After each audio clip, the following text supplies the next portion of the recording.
they become and are not polarized. In this case, the score is 1 and 2. Therefore, what it means is, it means that the responses are flocked together among the participants. They are in unison of using this particular technology. Okay. And then this one, table number 3, is to cater for research question number 2, the factors which influence the student perception. We have self-motivation, number 1. Number 2, recommendation from classmates or peers. Number 3, family income. Number 4, the current pandemic situation. Number 5, today's technological advancements are a key factor. Okay, so from all 5 factors of here, what I could see is the highest percentage is coming from the students' self-motivation and availability of technological enhancements. We've both recorded at 76 frequency. Okay. Meanwhile, the lowest contributing factor is family income at 63%. So there you go, regarding the findings for research question number 2. Okay, all right. The same thing is happening over here for table number 4. I applied the interquartile range and median. So the median results for section C is a clear sweep. With everything with a score of 4, the participants do agree for all the factors. Okay, in terms of using this particular tool to enhance their speaking skills. Okay, so like I said before, when it comes to the interquartile range, it is fair to say that their responses are all clustered and not contrasted. Yeah. Okay, so basically that is it. I'm nearing the end of my presentation. That's all about the findings. Now the conclusion. Yeah. Like I said, everyone is on board with the idea. This is supported by Singh in 2003, stating that educators can now make wonders of this technology. Okay, they can use it for not only for speaking, maybe they can use it for other aspects such as reading, maybe listening. Yeah, the sky is the limit.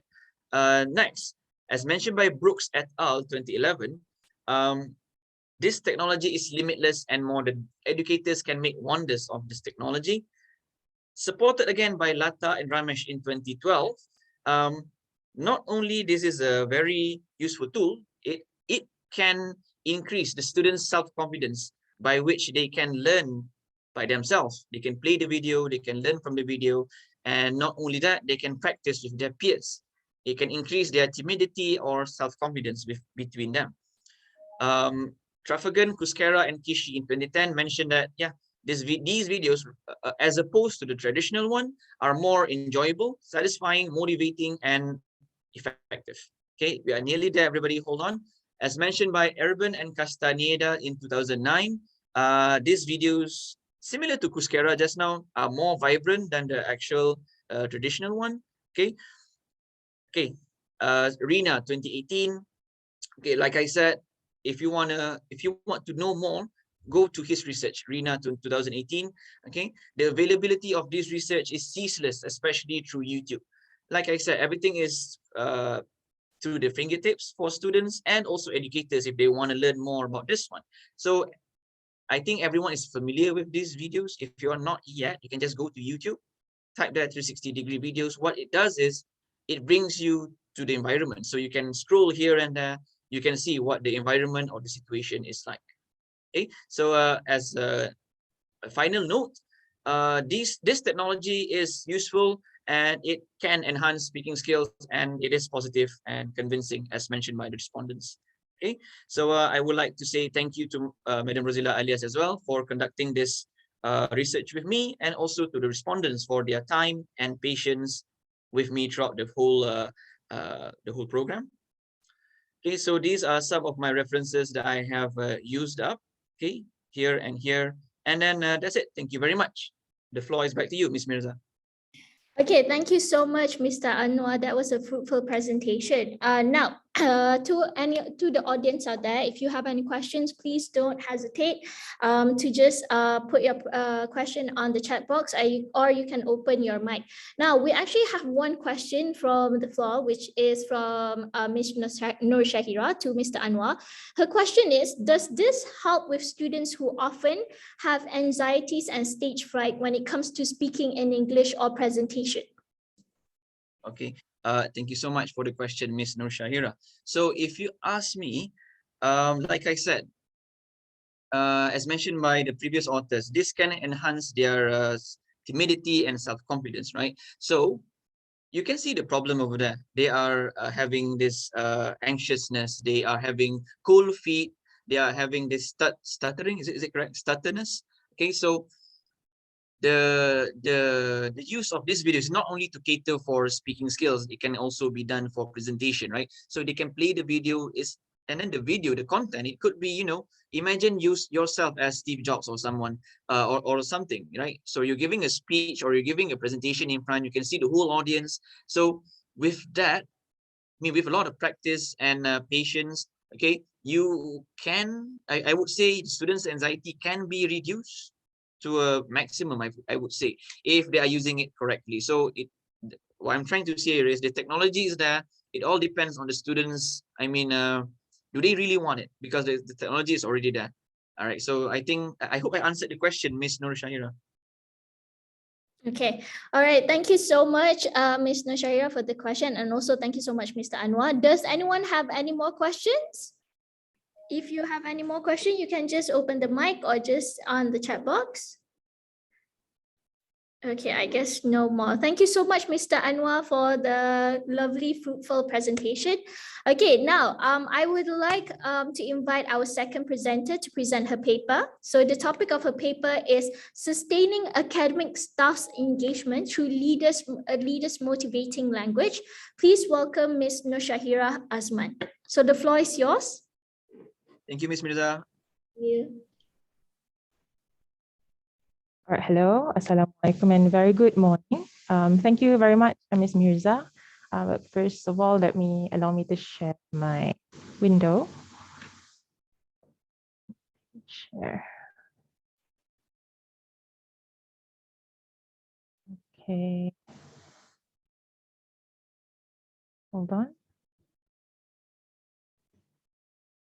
Can everyone see my screen? Yes, we can see your screen. Clearly. All right, hold on. I need to adjust this. All right, hold on. Okay. It is okay now, right? All right. Yes. Assalamualaikum and very good morning, everyone. So today I'll be sharing with you guys on my research that's been done by me. The title is Sustaining Academic Staff's Engagement Through Leaders Motivating Language. This is a case study in University Selangor, right? So the title is on motivating language and engagement. So when we're talking about employee engagement, we need to understand that it has close relationship, positive relationship with talent retention, reduction of employee turnover, and organization survival. These three things are the most important thing when it comes to sustaining employees, good employees in your organization. And to have all those things, it depends heavily on the performance of the leaders, which involve the communication, the verbal communication with their subordinates, like when you're delivering instructions, providing feedbacks, and doing workplace interactions. All right. So when leaders are communicating to deliver all those three things, we need to remember that it is important because 80% of organizational goals could be achieved through leader-subordinate interactions because barriers can be overcome through this effective communication between them. And with the usage of diverse style of communication, it will facilitate a successful interaction. So with the mention of diverse style of communication, there was a lot of theories that guided leaders in communicating with their subordinates. We have several theories that has been established by previous researchers, like all you can see on the screen. But in my research, I focused heavily on the leaders motivating language, or the motivating language theory by Sullivan, because this theory discusses the various dimensions that can be practiced in leaders communication to enhance the job satisfaction, which is the important variable that I use in my research.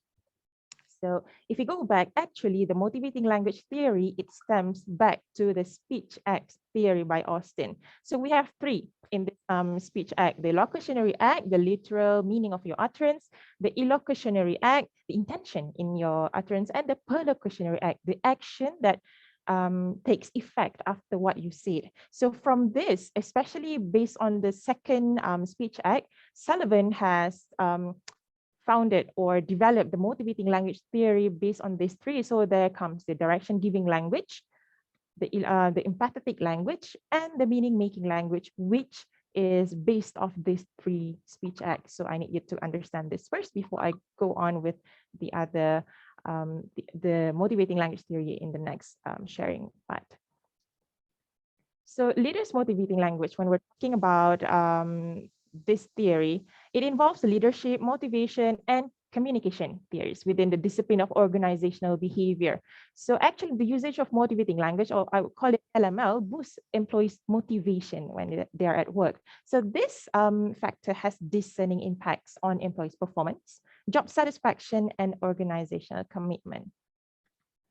When we want to relate it with workplace engagement, we need to understand that there is a positive relationship between LML and job satisfaction, because high job satisfaction leads to positive workplace engagement. And this has been proven in many previous studies, as you can see on the screen. So with high job satisfaction leads to positive workplace engagement, this will eventually sustain, or it will ensure the retention of talent and will avoid the high employee turnover. Now we come to the problem statement. So all the higher learning institutions, they face the similar hurdles or challenges when it comes to retaining highly skilled academic workforce, low job satisfaction, and employee turnover. Like turnover meaning is a departure of a member of a particular organization, they quit or they change to another institution. So there's one type of turnover that is disadvantageous to institution. It is the last one, the undesirable turnover, which is a voluntary turnover, meaning the academic staff will voluntarily leave the institution. And why is this a problem? So we need to understand the scenario in our local private universities. Back in 2017, we have 18% of turnover rate, which is worrying because for a smooth running organization or institution, we need to remain at 10% of turnover rate. So 18% at 2017 is a bit worrying. So with the increasing number of private institutions, like we can see the growth of 83 private universities, 43 university colleges, and 400 private colleges. This is a big amount of institutions. So why is it a concern? Those big numbers are a much wider options for academic staff to go if they want to voluntarily leave your institution. So when this happens, skilled and well-performing staff are most likely to voluntarily leave because they want to seek for other institutions that could provide better needs and job satisfactions to them. All right. So the impacts on higher learning institutions, will it impact them heavily or not? Yes, because there will be, in the long run, it will be a waste of money and time to recruit and train new academic staff to make them retain or obtain the similar quality of those who voluntarily left to achieve institutional and academic goals. So there will be a decrease in quality research output affecting institution ranking due to the lack of competitive advantages. So motivated and engaged academic staff is required. So this can be achieved through the motivation conveyed using LML, which can win the hearts and minds of the staff. So this study aims to fulfill the research gap because when it comes to leaders motivating language, there's only few explored on this. Many did on non-education private sectors, but we want to focus on the education sectors, but not much are done. These were the studies done on education sectors. But if we want to narrow down to the relation with job satisfaction, there are even fewer studies done. And if we want to focus on local settings, there are only few studies done in Malaysia related to universities and private colleges in the relationship between motivating language and job satisfaction. So this brings us to the purpose of doing this study by fulfilling those gaps and to examine the application of LML as a practical approach to sustain academic staff's engagement, to provide constructive suggestions, and to suggest dynamic use of internal communication to reduce costs pertaining employees' turnover in the long run. So the research objectives, there are two.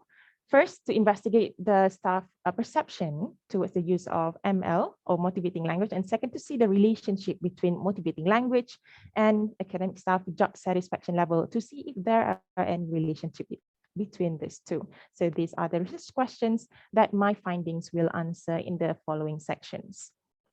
Before that, let me explain about the methodology. This research applied the quantitative method, which was also employed by previous studies on a similar topic. Hence, it is chosen as a mode of the research. And the instrument is adopted and adapted from Charbrough and Muhammad Harun's study, which is already well established. So 3 sections. We have demography, section B on motivating language scale, adapted from Sullivan and Mayfield, and section C is the job satisfaction scale from Minnesota Satisfaction Questionnaire. Moving on, okay. The sample chosen is fully all UNICEF academic staff, which is on purposive sampling to get the most accurate information from the intentionally selected population.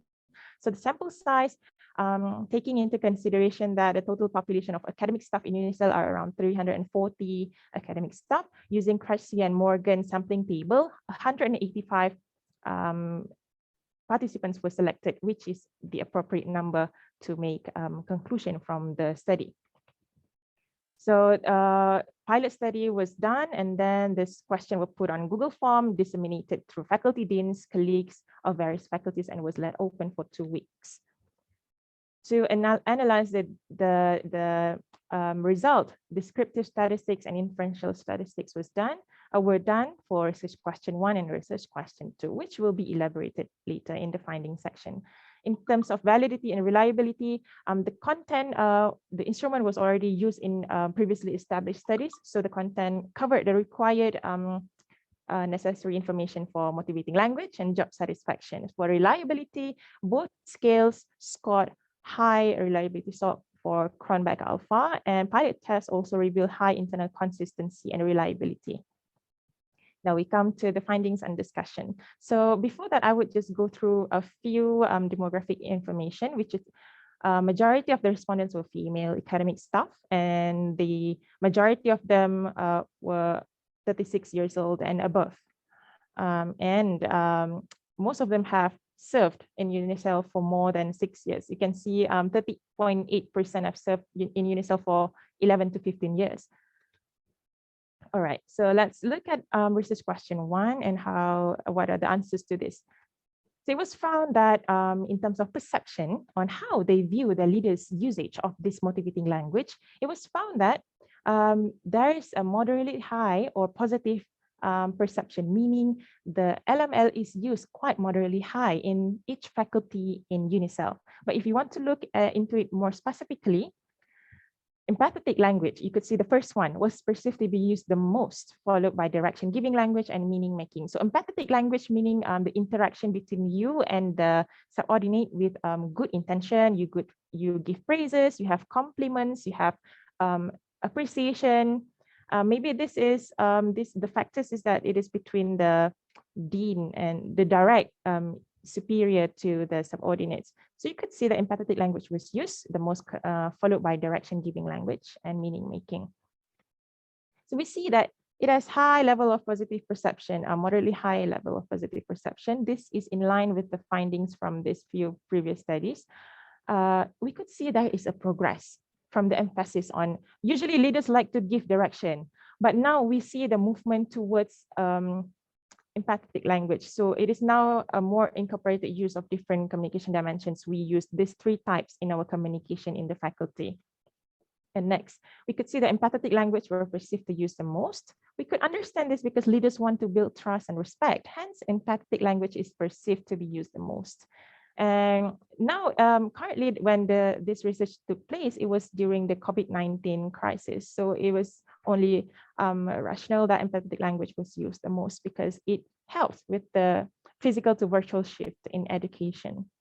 And the second research question, a Pearson's correlation analysis was done and was found that there was a positive significant correlation between the use of motivating language and academic staff job satisfaction. Okay, you could see the values, and with the value of 0.694, the relationship is considered strong. If we look at it more specifically, we could see that among the 3, we have direction giving language, empathetic language, and meaning making. Empathetic language scored the highest significant correlation value. You could see that the second one is direction giving language, and the third one is meaning making language. So how would we explain from this result? First, we see that there is a strong positive relationship between the 2. Meaning positive is if there's an increase and effective use of motivating language, it will increase the academic staff job satisfaction level. So this finding is in line with previous studies done across various sectors. Okay, and if we focus in the education sectors, this finding, the positive relationship between these two variables are also found in the previous studies, as you can see in the third point. And what about empathetic language has the strongest significant relationship? So actually, it may be explained by the need for the academic staffs to be addressed for the need to address academic staff what they need through empathetic language, because it elicits satisfaction among them. So remember, illocutionary acts between the speech act theory was the main foundation for the development of the motivating language theory. So it is proven here, illocutionary acts have the biggest impact in eliciting actions, to get actions or effects from the listeners. So during times with crisis, empathetic language has the ability to provide required psychological support to employees.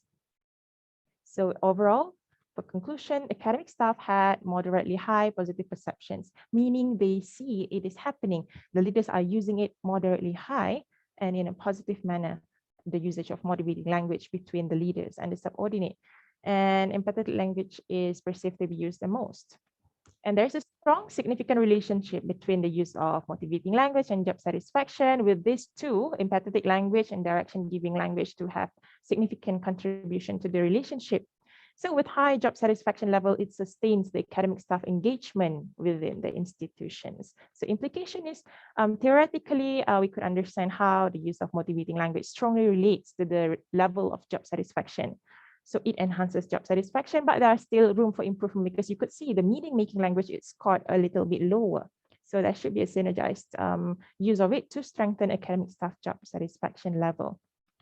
In practical implication for the long term, it is understood now that lack of motivating language could lead to low job satisfaction. So with an increased amount of motivating language, there will be a rise in job satisfaction. This highlights the importance for more opportunities and better vertical communication in UNICEF.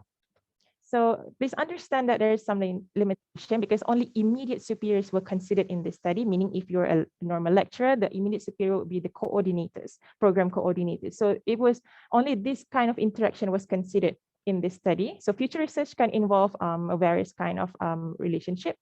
And only academic staff were involved, not the administrative staff. And lastly, only few demographic factors were analyzed. So future studies could explore more on this. So that's all from me. Thank you very much. Okay, thank you so much, Ms. Shahira. Thank you so much for your lovely presentation. Okay, now I'd like to invite the audience to ask question of our second speaker. Anyone have any question for Ms. Shahira? Does anyone have any questions? Okay, since no one have any questions, I would like to ask Ms. Shahira a question. Okay, so Sure. your own opinion, in your own opinion, in Malaysia, right, currently in Malaysia, do you think majority of the staff engage healthily with their leaders or not? Do you think that, they are forced to engage because it's a professionalism between them, or do you think that they voluntarily healthily engage with the leaders? Okay, so you're talking about bottom down to top Yes, down to communication? top. Yes. Yeah, I think it depends on the culture of the organization, on how comfortable they are to talk. So if we find that they feel forced and they feel uncomfortable to talk, there is something that needs to be improved in the vertical communication culture. So we need to address that one first. Only then they will feel more comfortable to relay information upward.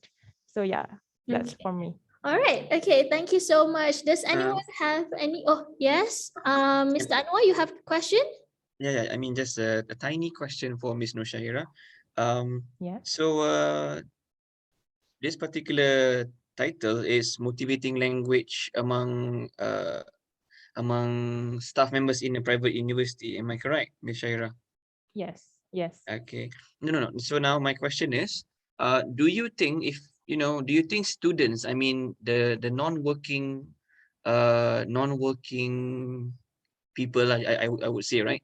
Do you think that they can, learn something, or do you think that they can relate to this particular issue here. Talking about the Oh, okay. students. Yeah. You mean can those who are not working apply the motivating language theory as well? Yes, Miss.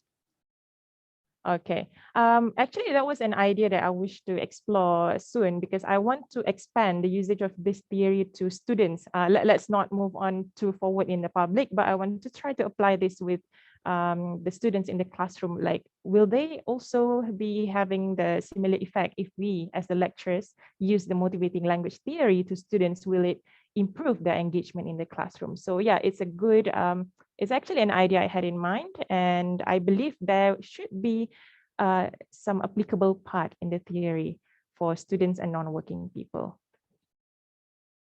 Okay, so I think it could be a follow-up to your research over here. I mean, you can expand it to the Yeah. students.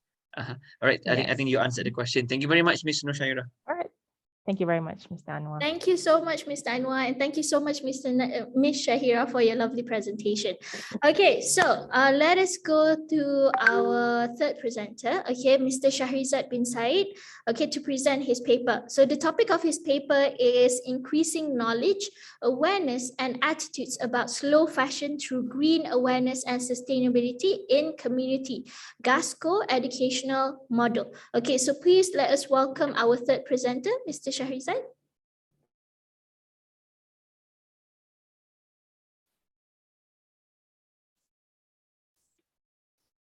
Thank you, Ms. Mirza. Can you see my screen? Yes, we can see your screen clearly. Bismillahirrahmanirrahim. Assalamualaikum warahmatullahi ta'ala wabarakatuh. Apa khabar? Salam sejahtera to all of you. Okay. Welcome to I-ConSPADU 2021. Okay. Thank you to organizing committee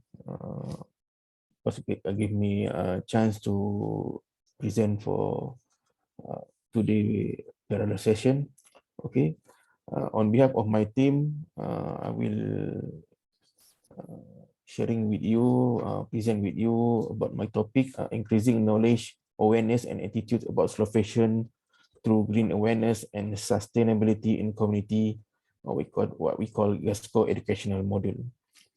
Okay.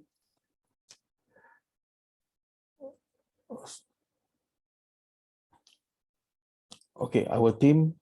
I'm Shahrizad bin Said, assisted by Madam Siti Rohayu Hassan and Madam Rosila Alias from Center for Foundation Engineering Studies, or what we call PADU, University Selangor. And our last member is Mr. Muhammad Wazir bin Muslat from Faculty Education and Social Science. First, let me introduce about our research. Okay. Fashion production makes up around 10% of global carbon dioxide emission every year, deplete water sources, and pollute rivers and streams. As more people buy clothes worldwide, the increased demand for low-cost garments and new style is putting a strain on the environment. As a result, the slow fashion concept seeks to promote clothing that is both ethically produced and environmentally friendly. Sustainable fashion refers to clothing that is designed, manufactured, distributed, and used in ways that are environmentally friendly. The term sustainable fashion tends to concentrate more on the environmental aspect of garment production, while it does not center as much on workers' well-being as ethical fashion. It does examine how fashion threatens human health in an environmental context. However, there's a growing concern about the environmental impact of textile. So we need to know about term slow and fast fashion. What we call slow fashion. Slow fashion refers to is intended to be worn over a long period of time, and it is made with high quality and ethical values. It is long lasting and made of sustainable material.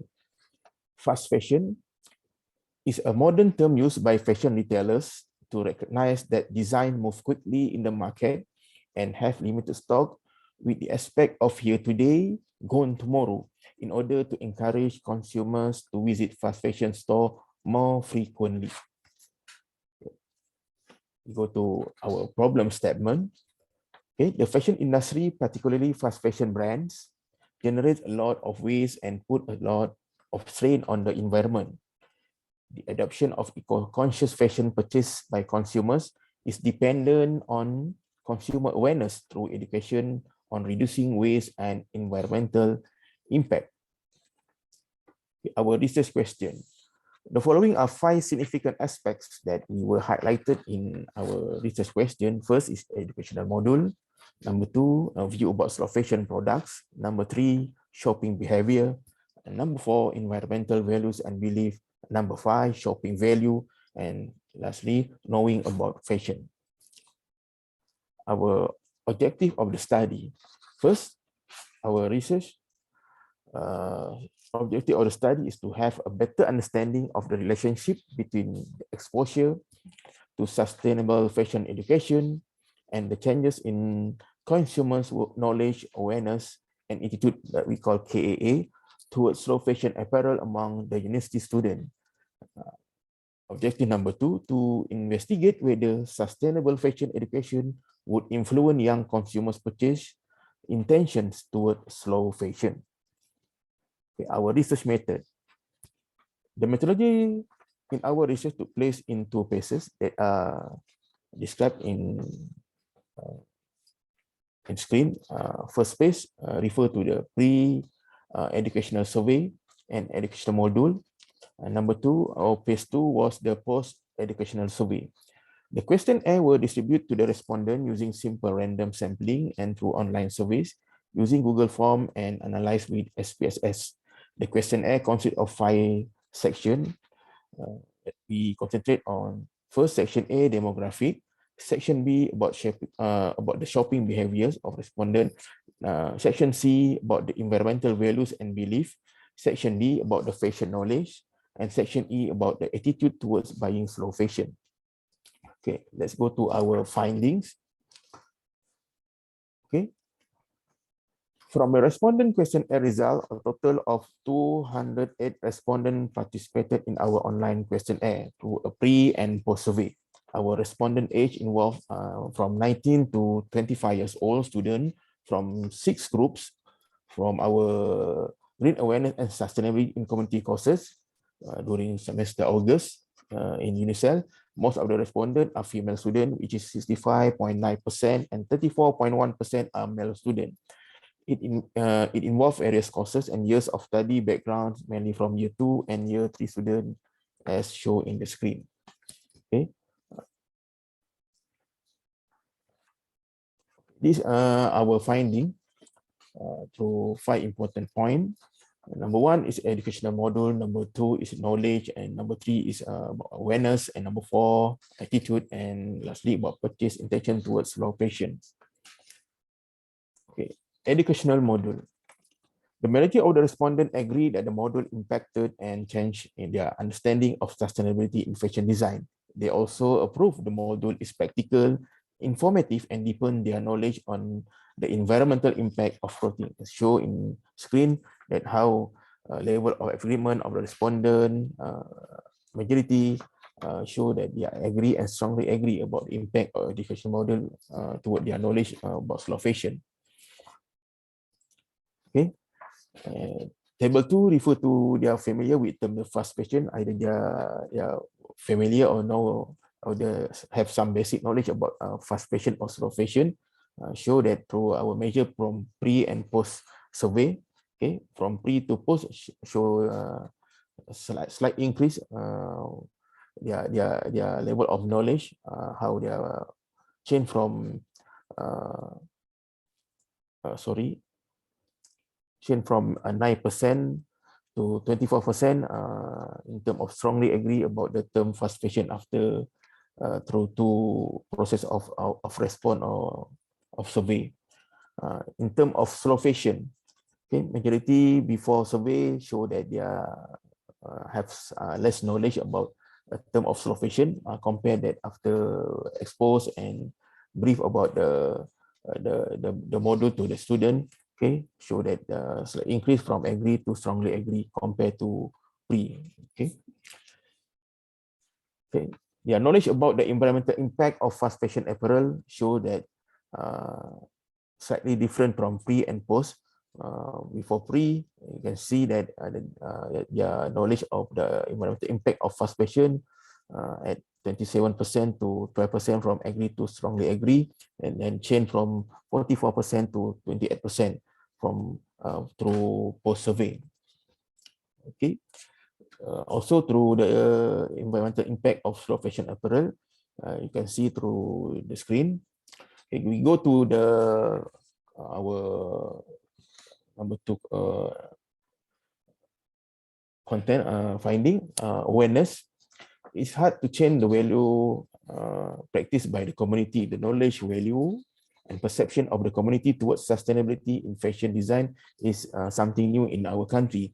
Especially in Malaysia, the awareness in this field remained low among consumers. As shown in our survey before the action model was exposed and delivered to our respondent, exposure to the model through the post-survey, the awareness level increased significantly. As shown in the screen, that how the impact of their awareness toward sustainable fashion, okay, how they are consider the impact of their purchase from pre to post, you can see, okay, through the attitude.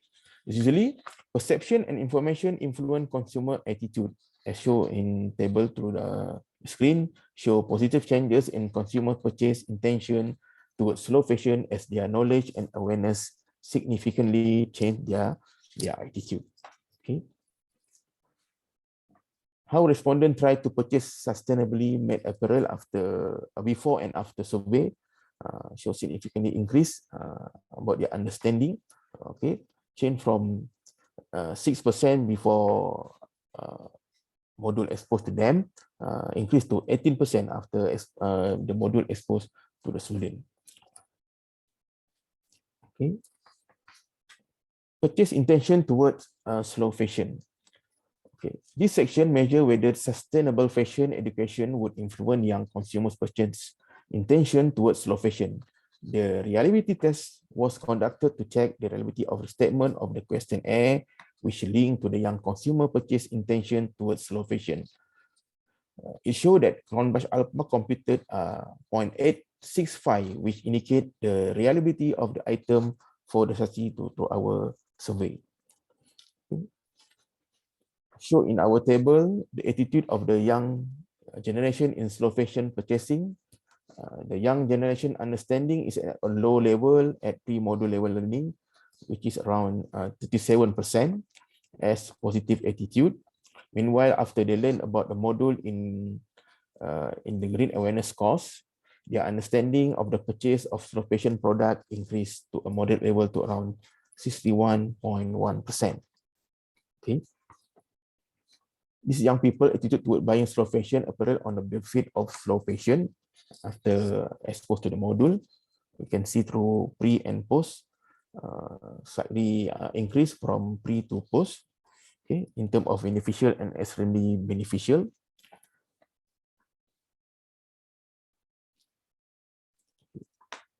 We go to young people attitude on favorable, what they are favorable in terms of fashion before exposed to the module pre and post. You can see that they are favorable increase from 25% to 42.3%, and they are extremely favorable change from 4.8% to 13%. Okay.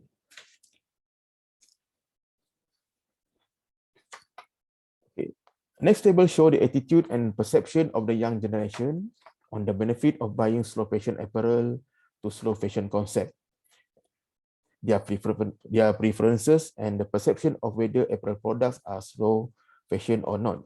The table show an increase in the younger generation views after they follow the modules provided, even though their level of understanding is at a moderate level.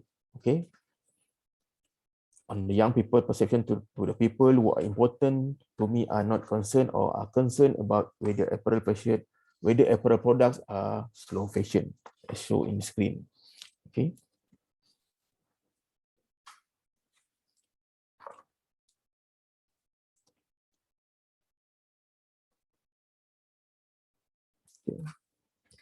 The next table shows the finding in the future about about the respondent, when they were asked about the purchase of fashion apparel and intention to purchase it in the future, they state in the table, okay, to respond of the survey. Fashion apparel was easy to buy at low level of 29.8% before module was exposed, and 45.6% after module exposed to them. Meanwhile, in the table, half of the respondent, namely 51.5%, through pre-survey, stated their intention to buy slow fashion apparel in the future. However, their purpose increased to 74.6% in the experiment after attending the module given by the lecture. Okay, as to conclude our research and study, okay, the finding from a pre-educational survey indicate that the young adult consumer has moderate understanding of slow fashion. The participant did not believe that they know about slow fashion when the knowledge in the pre-educational survey and the knowledge in the post-education survey were compared. The result revealed that 2-hour educational modules exposed to them could have a significant impact on the level of knowledge of young adult consumers. The educational module consequences of fast fashion and the advantages of purchasing slow fashion. The module also had a positive impact on consumer attitude towards slow fashion, demonstrating that education influences attitude. The comparison between fast fashion and slow fashion helped to highlight the environmental benefit of purchasing slow fashion. The study also has implications from the education perspective. The module was designed to first demonstrate the negative environmental impacts of fast fashion before presenting slow fashion as a sustainable anecdote. Educators could use the module in a classroom to discuss sustainable clothing or environmental impacts of the textile and apparel industry. Students may have heard of slow fashion and become more interested in the subject because it is related to their field of study. Okay, thank you for my presentation. If you have any question, you can raise and highlight to chatting screen. Okay, thank you so much, Mr. Shahrizad, for a compelling presentation. Does anyone have any question for Mr. Shahrizad? Well, while we wait for other people's questions, I have actually a question for Mr. Shahrizad because I am a young adult and into the fast fashion thing. Now, my question for Mr. Shahrizad is, do you think that slow fashion would slow fashion product be more expensive than fast fashion product, because slow fashion is a neutral product made from neutral things, sustainability things, so would it be more expensive than fast fashion product? Okay, thank you, Ms. Mirza.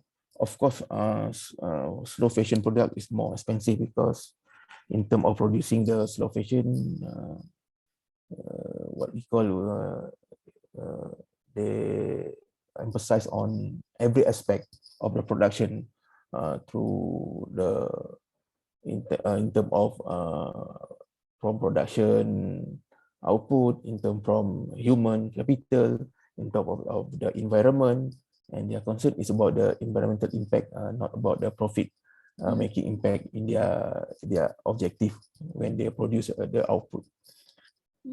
Okay, all right. So we have a question from Ms. Shahira. Okay, beside awareness through this model, what do you think are the ways to appeal to these young adults who are more prone to fast fashion, which is cheaper and easier to get considering their financial situation? I think in our country, we need to expose to the young generation in terms of activities, in terms of campaign, maybe in terms of what we call produce a cheap design or clothes, and then expose to them in terms of involve their activities in terms of maybe through campaign, maybe in terms of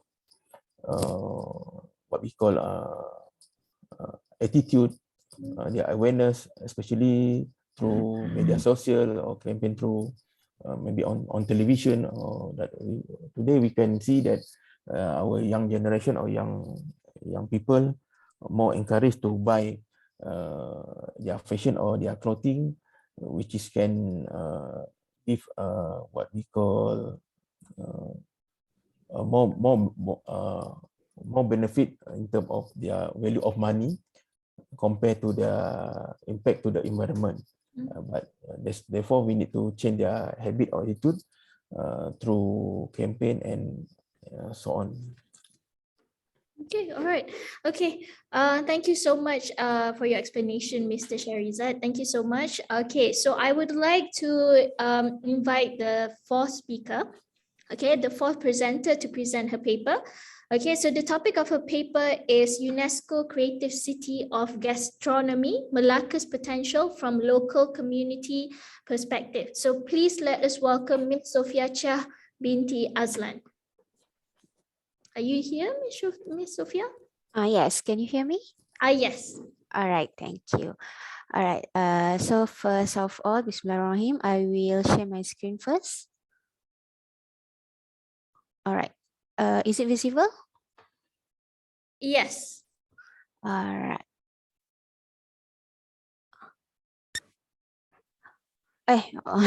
It's together with the, okay. Hold on, yeah.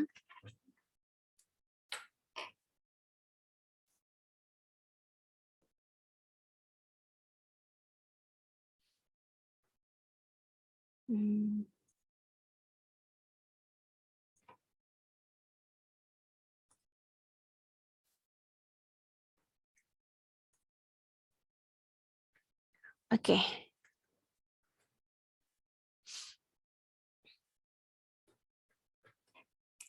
Okay, all right. Bismillahirrahmanirrahim. Assalamualaikum warahmatullahi wabarakatuh, and salam sejahtera. I'm Sofia Chia binti Azlan from Faculty of Business, Economic and Social Development. All right, I'm from University Malaysia Terengganu. Okay.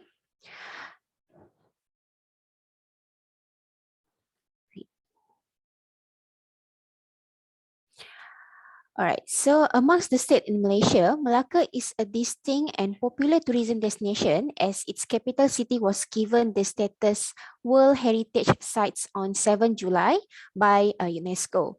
So since being listed as a World Heritage Sites, Malacca's tourist arrival have been increasing constantly, and Malacca was selected as the top 10 must visit in Asia by Lonely Planet and TripAdvisor in 2018. So as settlement to numerous colonial powers in past, Malacca has become a melting pot of Portuguese, Dutch, British and Asian flavors that display the uniqueness of Malaysian culture. Food heritage, which has also attracted its fair share of food tourists. Okay, so it also provides the highest employment for the local community in the tourism industry, which job opportunity range is wider in the food and beverage sector. So the gastronomy importance toward the city does make Malacca as a potential candidate for the creative city of gastronomy, and such establishment would showcase Malacca gastronomy image, identity, and prowess within the region and beyond. So for anyone that not familiar with the terms of UNESCO Creative City, it is actually a program created by UNESCO as initiative for the city, okay, to face the urban development challenging and threat. Okay, so they will provide a strategy, policy, and guideline on how to sustain the city in the long run. Okay, and provide cooperation between the city, and they actually have 7 category of creative city according to the city identity. Okay, and gastronomy is one of it. All right, so gastronomy is actually food culture, or food heritage in terms of tourism perspective lah. All right, okay.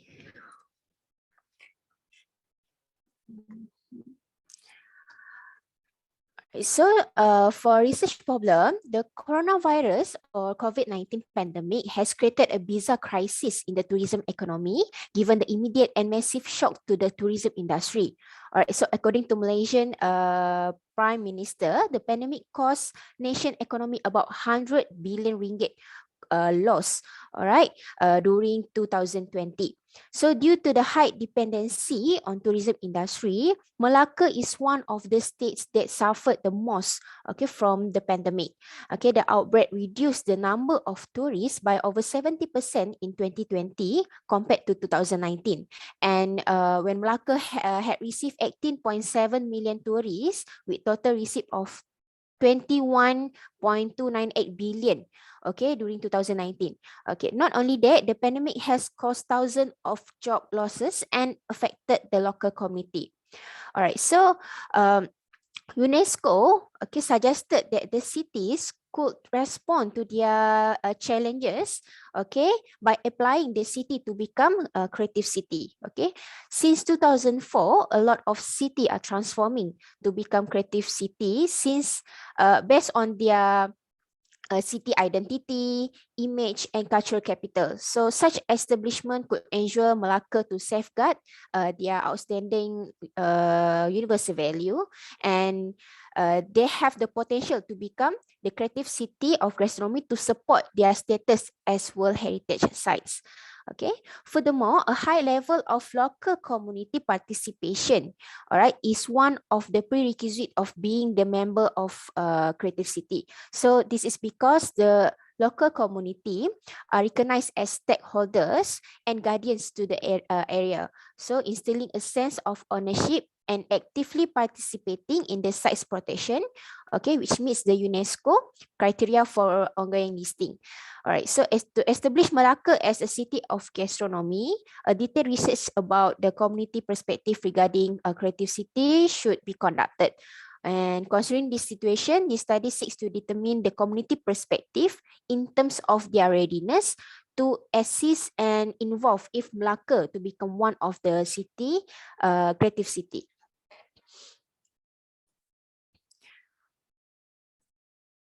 All right, so there are three main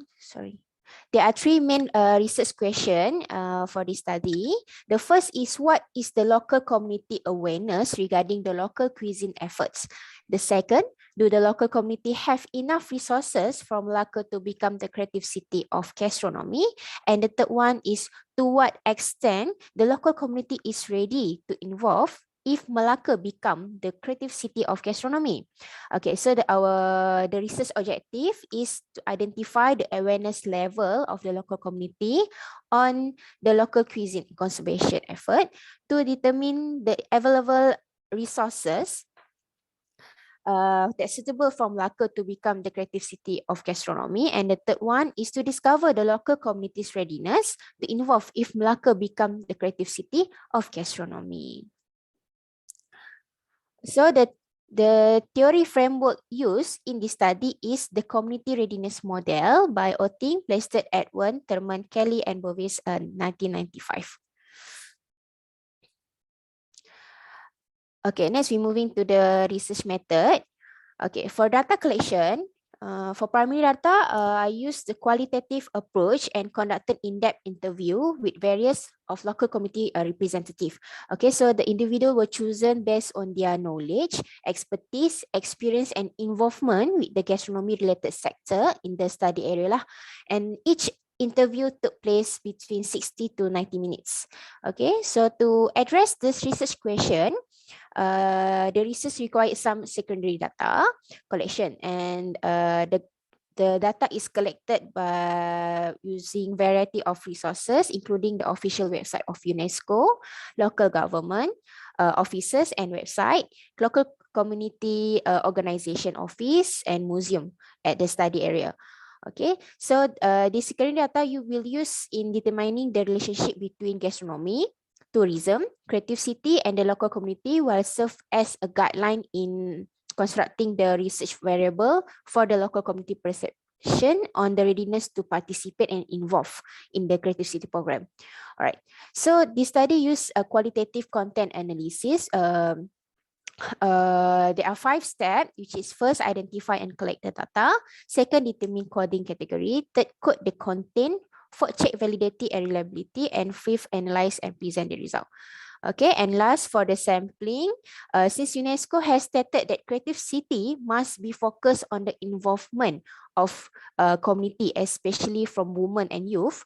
All right, so the women and youth were chosen representative of the Baba Nyonya, Chetty, Portuguese and Malay community at Melaka. Okay, not only that, the stakeholder involved in gastronomy related activity also selected based on the criteria list by UNESCO. All right, so the total 19 in-depth interview was conducted, and of those respondents, 7 were representative of local community organization, and 6 respondents is from a community representative, and 4 respondents from gastronomy related operator, and 2 from expert representative. So this is the list of a respondent. There are total 19 of them. Okay, so the study area research for this study is Melaka City, which is the historic city that has more than 500 years of trading and cultural interchange between East and West. Okay, now, so next we go through the analysis and finding. Okay, for the first one is awareness level. All right, so local community awareness level was analyzed based on first their knowledge, history, ingredient, and uniqueness of the local cuisine. Okay, so local community aware, okay, they know about their cuisine details, such as their history, okay, the ingredient used, the way of cooking, and the uniqueness of their local cuisine. All right, so according to respondent 4, okay, they said they do know well about their cuisine and know in detail every ingredient that they use, okay, and still practicing the cooking the cuisine until today lah. Okay, so most of the local community know, okay, what the recipe used, okay, to cook their local cuisine. Okay, and the second one is the awareness level on effort, okay, to conserve and preserve the local cuisine. So most of the local community know the effort to sustain and conserve the local cuisine is important, and some of them already involved in the effort to create awareness and give exposure to the local community and public through the cooking classes and demonstration. All right, so according their statement from respondent 9 and 12.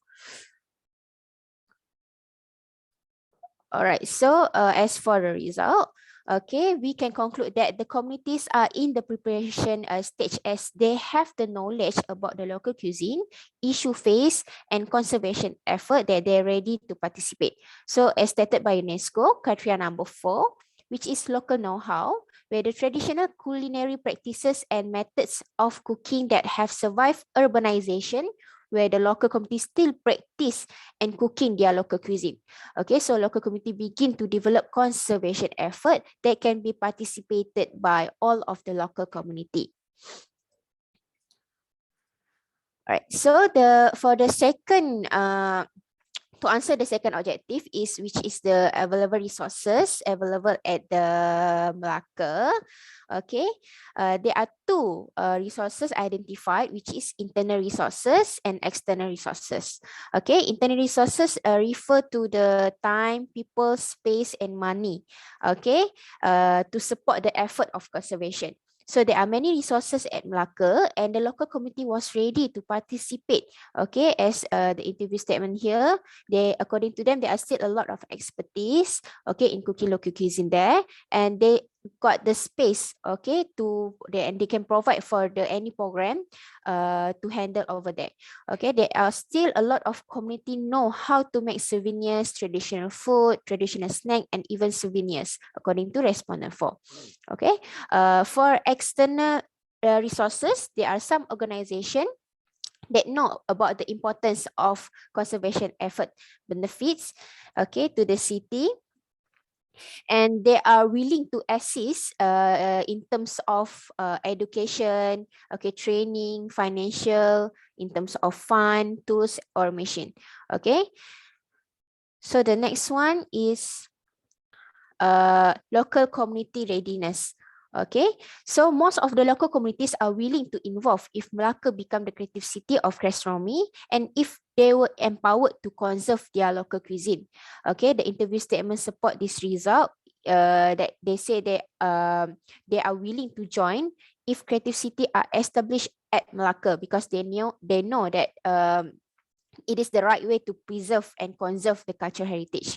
All right, so before this program is initiated in Melaka, the community needs to the exposure on the program, on how it's work and the benefits from it, okay, and the impact of the program towards them. So this will increase their willingness to involve as they are well aware of the program to be developed at the destination.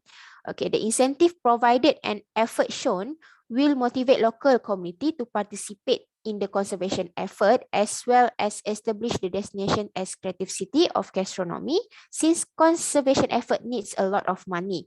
All right, as you can see here, okay, the community said incentive and the effort by government can motivate them, okay, to involve actively in the conservation effort. Okay, so for the conclusion, sorry. From the findings and the summary of the research, it can be concluded that the local community has a desire to involve and participate if Melaka become the creative city of gastronomy. And there are a lot of internal and external resources available for Melaka to become the creative city. And the local community needs encouragement and guideline so they can empower their resources. Okay, not only that, the incentive, okay, financial benefit, sorry, and the determinant of government could motivate the local community to participate if Melaka becomes the creative city of gastronomy. Okay, so the participation of local community towards the potential creative city will contribute positively towards the community standards, living, and way of life. Okay, on overall, the findings managed to adequately answer the research aims of the undertaken study and provide useful insight for Melaka's authorities to mitigate COVID-19 impact, okay, which supported the existing literature gap. So this study could lead to other future research using quantitative method to discover other tourism perspective in the planning to develop creative city at Melaka. So it has also become critical to conduct researches similar to the undertaken study at different World Heritage site in order to identify the highlight the strategy that will help the city to sustain their tourism business.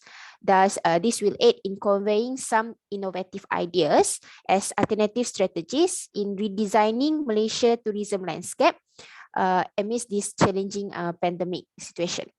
All right, so that's all from me. Thank you so much. Thank you so much, Ms. Sophia Chia. That was a very good presentation on gastronomy, and I was really looking forward to the pictures and all. Thank you so much, Ms. Sophia Chia. Okay, to the audience, do you have any questions for Ms. Sophia Chia for the presentation? If you do, please do ask through the chat box, or you can even open your microphone. Any questions? Okay. Okay, since there is no question, I would like to ask Ms. Sophia Chia. Okay, since Melaka is known as a UNESCO Creative City of Gastronomy, right? Are the food prices in Melaka higher compared to other states because they are recognized as a UNESCO Creative City, or are they the same at land? No, actually, Melaka now is only World Heritage Site. The title given by UNESCO. So the World Heritage Site now is sharing with Georgetown at Penang. The title is shared by two of them. So my paper is just recommending the possibilities of a creative city to be established at Melaka. So if we want to establish that creative city at Malacca, we need the local community involvement, okay, their participation in terms of providing the resources, food, demonstration and all lah. So for me, the prices of food, because it's a tourism destination, and as we know, the tourism destination always little bit higher compared to local food provided by the local people at the village, right? So for me, if actually UNESCO provide the guidelines, yeah, they provide the guidelines. That's why if we establish this city to become creative city of gastronomy, okay, there are guidelines that the things that they can do and the things that they cannot do lah. So maybe if we can establish the creative city at there, the gastronomy operator, okay, or in our word we call it local seller, street food seller, all right, they need to have certain SOP that need to follow lah, in terms of cleanliness, in terms of price, all of that will be monitored by the authorities. So if we can establish the creative city at there, they will be sustained in terms of win-win situation lah. The tourists come, they enjoy the food and they happy, and the local community also, they can sell food, okay, and I don't think they can easily rise the price like as they like. So basically it means that even though it's going to be recommended as UNESCO Creative city and city. all of that, there will be like a pricing range for Yes, sellers and yes, there are guideline so that tourists that come, okay, will like satisfy with the experience of the sustainable city and all, and the local community also will gain income. It's a win-win situation for both sides. All right, okay. Thank you so much, Ms. Sophia Chia. Thank you so All much right, for welcome. the presentation. Okay, now finally, I would like to invite our last presenter to present her paper. So the topic of her paper is Impact of Online Teaching and Learning Towards Mental Health Status of University Students. I think this relates a lot on this pandemic days because students are online, and how about their mental health? So let's us welcome Ms. Sharifah Izwan Tuan Uthman. Hi, Assalamualaikum warahmatullahi wabarakatuh. Can you hear me? Okay, we can hear you, but Ms. Sharifah, we can't see your face. Okay. Let me try. What happened? All Oh, right. yes. Okay. Is it okay now? Yes. Okay, please bear with me. I know I'm the last presenter. Everyone is trying to hurry up and let's go for lunch. Okay. Okay. Can you see my slide now? I can't. We can only just see your face. Okay. Is it now? Let me see. Not yet. Oh, not yet. Okay, yes. Now it's okay? Yeah, we can see your screen. Okay.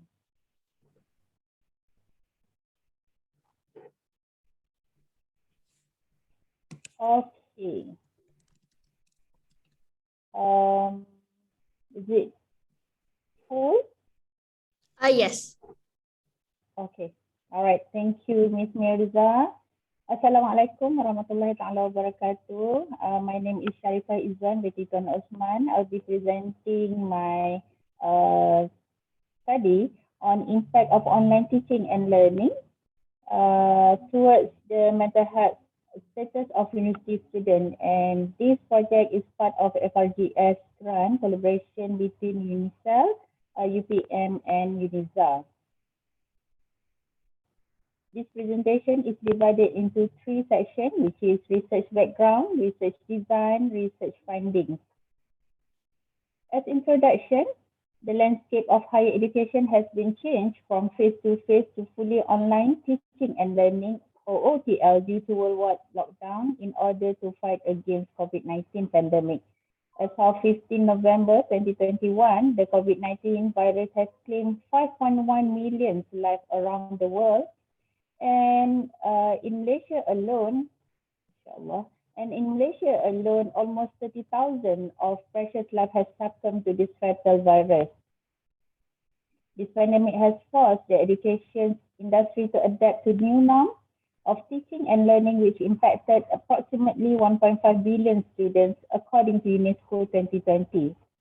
According to Gilbert 2015, OTL allow more flexibility to students in terms of time management, pace of study, and study method. However, fully OTL or remote learning during the pandemic comes with so many challenges, as it was forced upon teachers and students regardless they were ready or not. Mental health is defined as a state of harmony among emotional, social, and psychological well-being. Students are constantly under pressure to meet academic deadlines and to adjust themselves to the competitive environment. During the lockdown, the pressure has been shoot up due to absence of social support among the peers and the feeling of loneliness and challenges at home. Poor mental health is considered Poor mental health is associated with students' weak academic performance, poor quality of life, and poor overall health.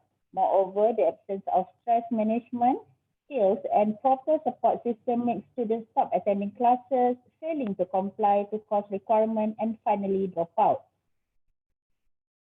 The data from Michigan University showed 6.6% of higher education students seriously considered suicide due to mental pressure during the pandemic.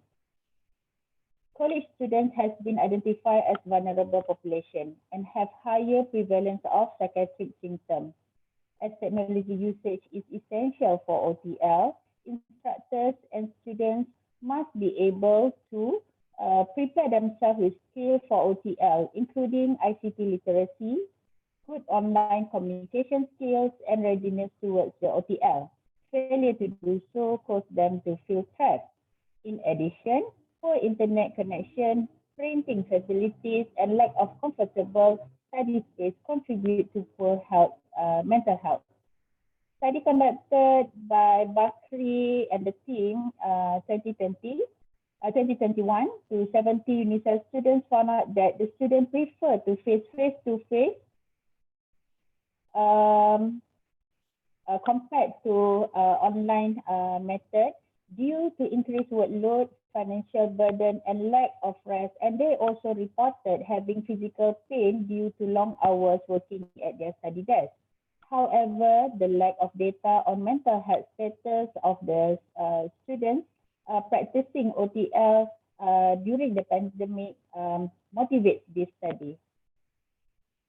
This study was conducted to elucidate the following research question. We have 4 research questions. Number 1, what is the mental health status of UNICEF students who has been practicing OTL? Number 2, which of demographic factors affects the different mental health status? And in this study, we only focus on depression, anxiety, and stress.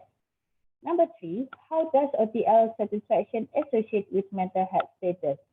And number 4, which OTL factors affect mental health of university students residing all over Malaysia? This survey-based research involved various fields of UNICEF students using questionnaire adopted from various established study models. The sample size was calculated using Ralph calculation, suggesting 170 students, but we have collected more considering 20% response distribution. The inclusion criteria include all active undergraduate and postgraduate students. Students must be agreeing to participate to the study. And also, I'm so sorry. And also they must have been practicing OTL for at least 1 semester. And for exclusion criteria, we won't include students which already diagnosed with mental health disorder and the first semester student due to the lack of impact of OTL on their mental health. For the methodology, Online survey was performed among the students residing all over Malaysia, involving 7 faculties in UNICEF. The questionnaire was formulated with 4 sections. A, B, C, and D comprises 41 questions. Data from pilot study conducted on 20 respondents was analyzed using Convex Alpha and is set minimum of 0.7. We used DAS31 questionnaire, which is an established instrument used to screen the mental health status of individuals, comprises 7 questions for each depression, anxiety, and stress determinants using Likert scale. The total score needs to be multiplied by 2 and to get the real DAS scoring. Each group of mental health status, which is depression, anxiety, and stress, has different scoring.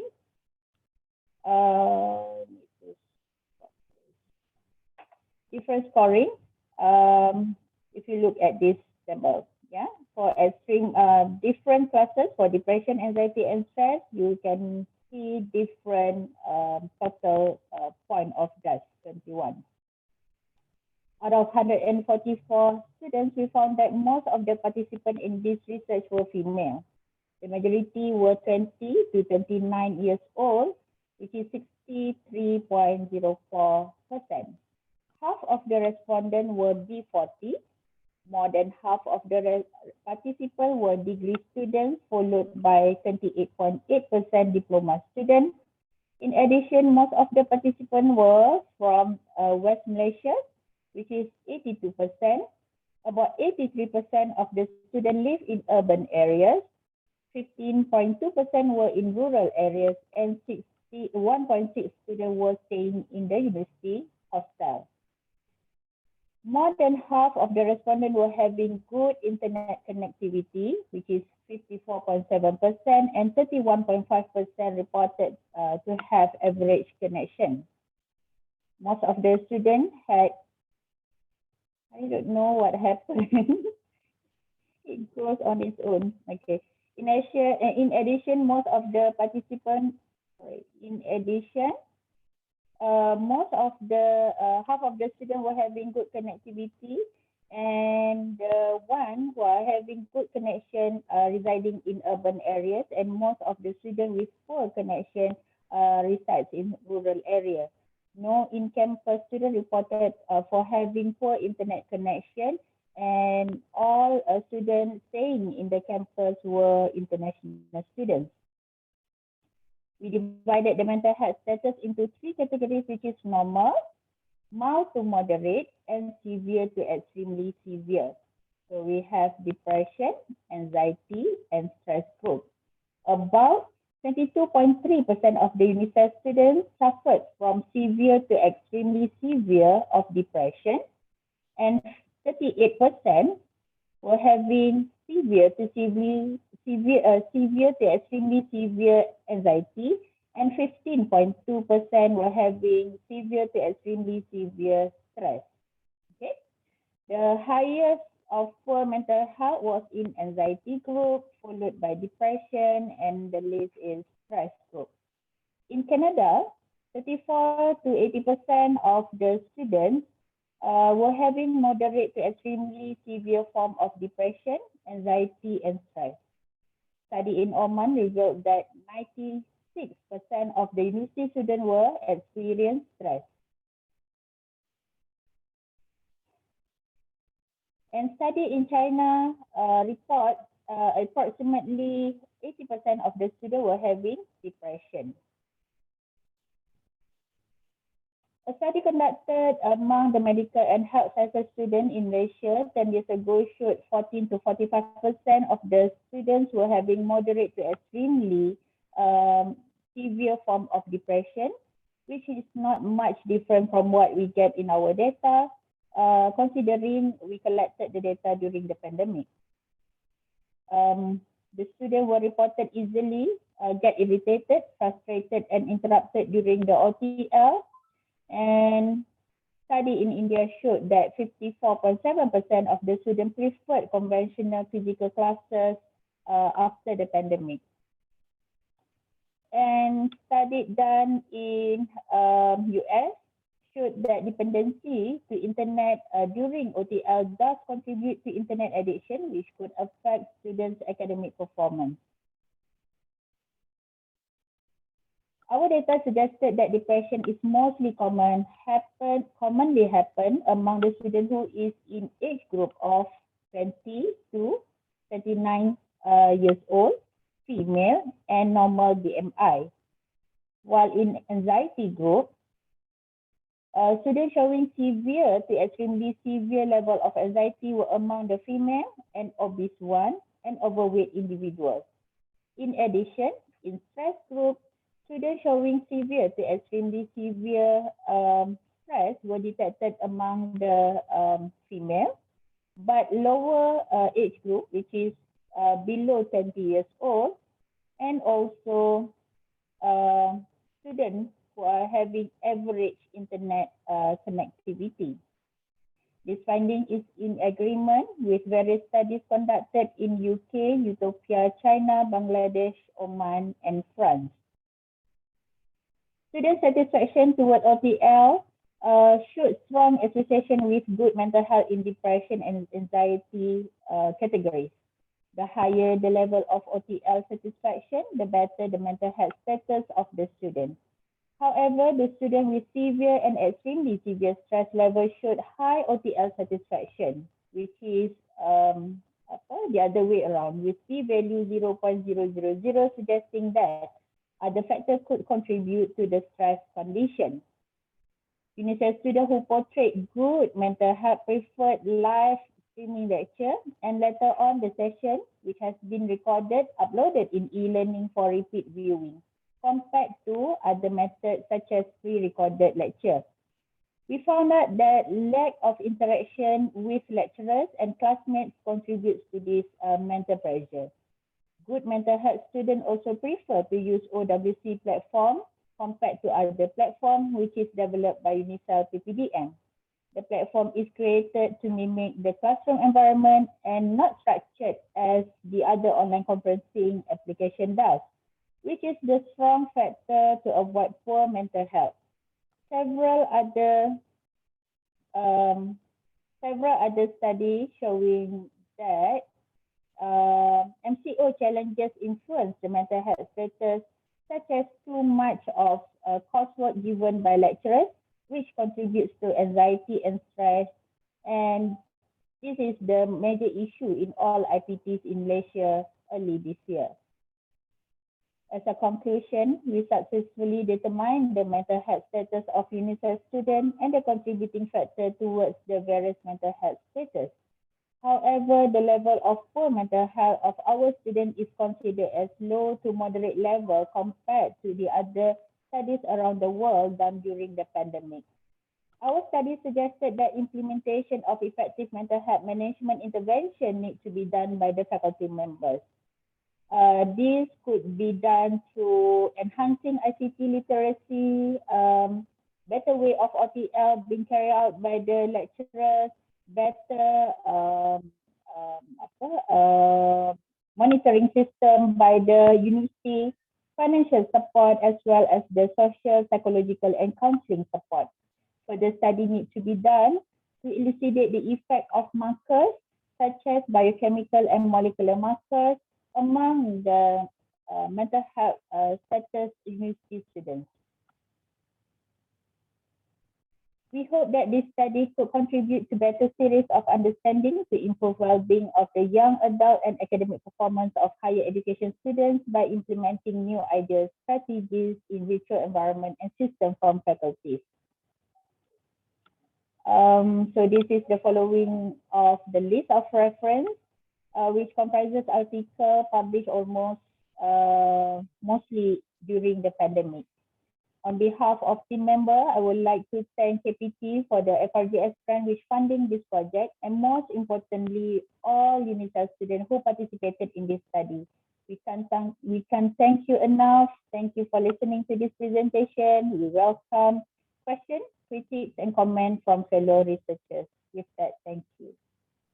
Thank you so much for the trailing presentation, Ms. Sharifa Iswan. We actually have one question from Ms. Shahira. So she said that online mode presentation and class session did help some of my students who are scared of face-to-face classes, but some are actually on the other side where they are more stressed online. Is there a way for us lecturers, okay, to handle these two cases happening at the same time? What's your opinion on this? Okay. Thank you for the great question, Ms. Shahira. Number one, we need to understand that we have various types of students in our class. So we have the extrovert and introvert students. And the introvert group of students is the one who benefited from OTL better compared to the extrovert type of students, because introvert students, they manage to ask questions, they manage to post their concerns through online. But for the extrovert, they like to talk, they need the human touch, they need to see friends and lecturers face to face. So honestly, we didn't take into account in our study the extrovert and introvert, but in other studies has shown that these are what they found out when they look through the characteristic of the students, and as how we could improve this issue regarding students who affected by the OTL. I can say we can have various approach, which is number one, to improve our communication through online and how are we conducting the class. It's like I'm talking to myself, okay? So I need to improve the way I conduct the online class, and okay, we have ECTE in UNISA, which is I think a great way to check and balance, okay? And the lecture won't be like seronok short sendiri kan, okay?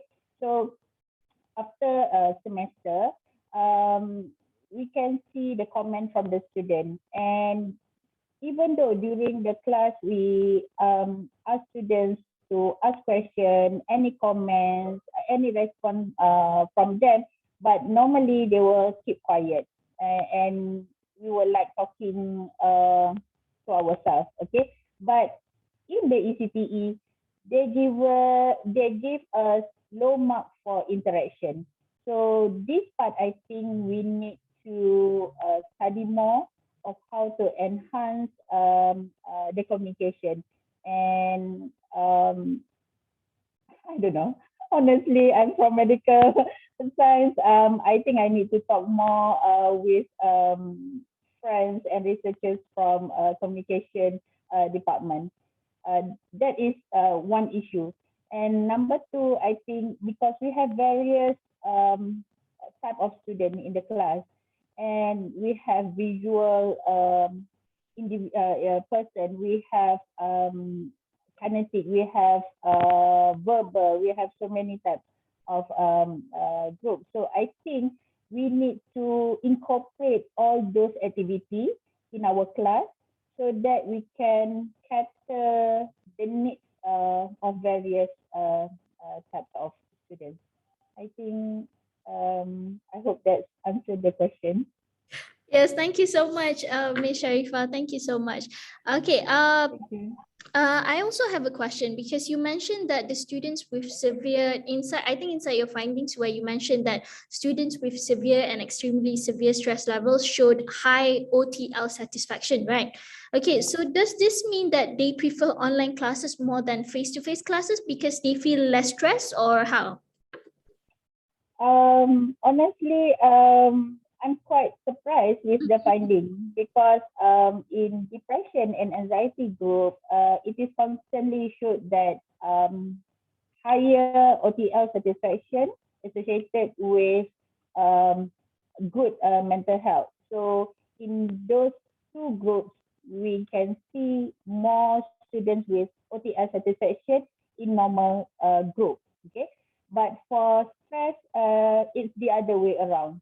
The higher the OTL satisfaction, the more level of stress. So I believe this is not the important OTL satisfaction is not the key factor for having stress.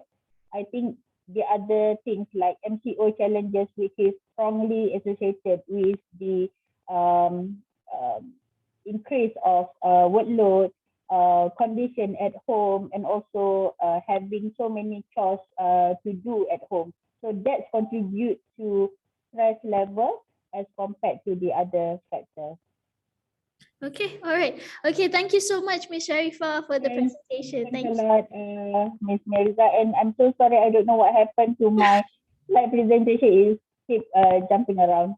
That's Thanks okay. so much. Thank you so much. Assalamualaikum. Waalaikumsalam. Okay, all right. So all the presenters have finished giving their presentation. So it means that our parallel session has finally come to a conclusion. So we will take a lunch break until 1:45, and all presenters are welcome to attend our main ceremony at 2 p.m. in the main hall to join our keynote speech from Dr. James Wilton Eli, an associate professor from Imperial College London, United Kingdom. We also have our forum session from Dr. Thomas Winbiger, the co-founder and managing partner, Dr. Amjad M. Hussein, the associate professor in the Faculty of Divinity at Marmara University, Istanbul, Turkey, and also Prof. Dr. Amir Shaharuddin, the Chief Executive Officer, CEO of Yayasan Wakaf Malaysia. So please kindly join our keynote speech and forum session through the main link event at around 2 p.m. Okay, thank you so much for your cooperation today. And please don't forget to fill in the parallel session attendance for your e-certificate. Okay, you can find the link at the chat box. And thank you so much for today. You may leave the breakout room. Thank you so much. Thank you very much. Thank you.